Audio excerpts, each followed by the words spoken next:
Hi, Michelle Michael here. I was in band in high school, and my band director used to always say, practice doesn't make perfect. Perfect practice makes perfect. And it's pretty subtle, it's pretty cool, and it applies to not only music, it applies to everything we do. And Hatha Yoga is all about alignment. So in this short video, I'm going to teach you how to get perfect alignment in your Hatha practice with your hands. And there's just 3 little things I want to tell you. Number 1, spread your fingers wide. Number 2, your fingers should be active and not passive and not like overly strained, right there in the middle. And number 3 is to have your middle finger in a line with your arm. So your arm, your wrist are all in line, and your middle finger is a natural extension of that. And that means that your hand is not parked one side or the other. It's right there in the middle. So in Warrior 2, your hand's going to look like this. Now, that's to say your fingers are spread wide, your middle finger is pointing forward, your hand's not tilting up, it's not tilting down, it's an extension of your arm, and it's not tilting to one side or the other. Middle finger right there through the middle of the arm. Also, you're not like overly active or overly passive. So right there, active in the middle. And that's pretty much what your hands are going to look like in a triangle, Warrior 1, maybe sun salutations, pretty much any posture where your hands are floating in the air. Now let's talk about when you're putting weight into your hands. Now, when you're putting your weight into your hands, it becomes even more important that you're following these principles. So fingers spread wide, active, middle finger pointing forward. So if you're tweaking your wrists out, and that's really bad alignment and bad for your joints. So make sure stay pointing forward, right in line with your arms.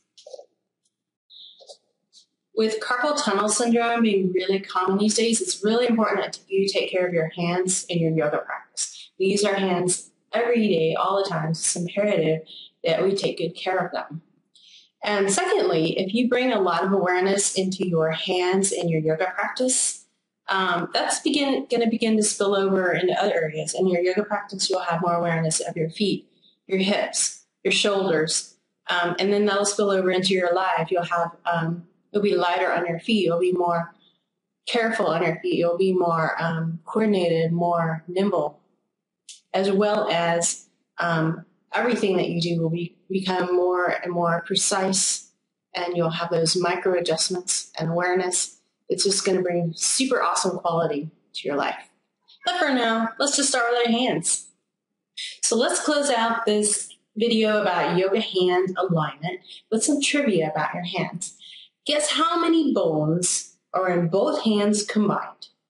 Here are your options. Number 1, 54 bones in both hands combined. Number 2, 76 bones. And number 3, 118 bones. Which one do you think it is?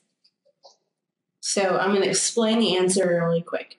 You've got 3 bones in most of the fingers, so 3, 6, 9, 12. In your thumb, you've got 2, that's 14. For each digit, you have a long bone that goes across the hand of the fingers. So that's 5 more, that makes 19 in this hand.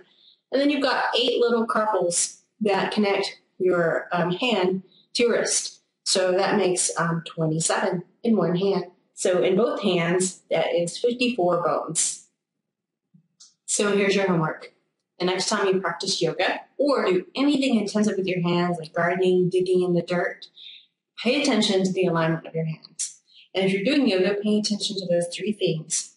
Fingers spread wide, active but not passive or overly strained, and middle finger is in line with the arm. And stop several times throughout your day to appreciate your hands and give them some tender love and care. Circle the wrists. Flex the hands back and forth. Gently stretch your fingers back, the thumbs on each side, and do a little hand dance.